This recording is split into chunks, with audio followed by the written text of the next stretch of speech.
Hey guys, long time no see. So today I want to talk about the recent changes I made to my Wander to get the most benefit out of the 3.1 nerfs and new items. Okay, let's start off with the nerf. Queen of the Forest has been nerfed in a way that the maximum movement speed based on your evasion rating has been limited to 100%. So what I did was changing the pathing in the passive tree. So instead of this way, grabbing Revenge of the Hunted, I've went through Blood Drinker, which is also giving me 2% more life, I think, and Life Leech. Speaking of Leech, let's talk about Volt Pact. So the old Volt Pact was giving you instant Leech, and also there was no limitation on how much life you can leech per second. The new one though is now only doubling the life leech per second and the maximum life leech rate. Because of that and the amount of damage that my character is doing, 0.4% is enough to hit the limit of life I can leech per second.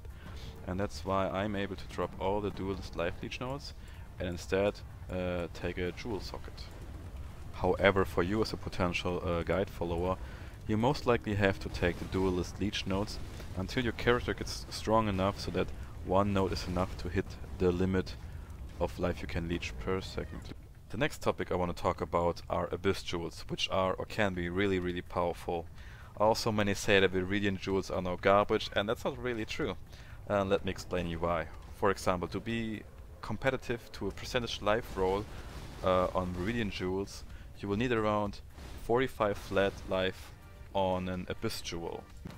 As for damage stats, you definitely want a flat lightning to attacks, since this build is mainly scaling lightning damage. Added fire or added cold will also increase the DPS, but not as much as, for example, attack speed or crit multi, which you can also get on Viridian Jewels.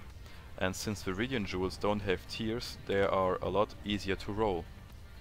So long story short, good Viridian Jewels are still really desirable, but searching Abyss Jewels can be better, but those are really hard to get.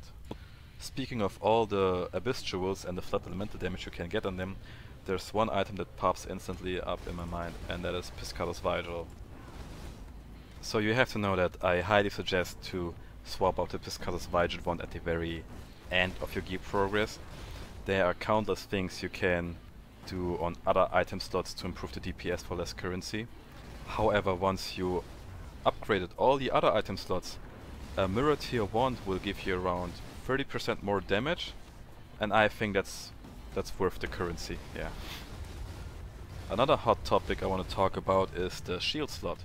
So many like to stick with the Lycosi Day shield or use an Ash's Mirror shield. For those who don't know, Lycosi Day shield is giving you hits cannot be evaded, therefore you don't have to take care of accuracy rolls on items, which makes it a lot easier to gear. And since your hits can't be evaded, you are gonna crit more often and therefore deal more damage. As for Ash's Mirror, you get flat lightning if you for each shocked enemy you've killed recently. And against bosses, you would basically pop up a Vaal Breach and kill those monsters to charge up your character and then kill the boss. The reason why I'm not using one of those shields is pretty simple. I'm not that kind of DPS warrior guy, I'd say.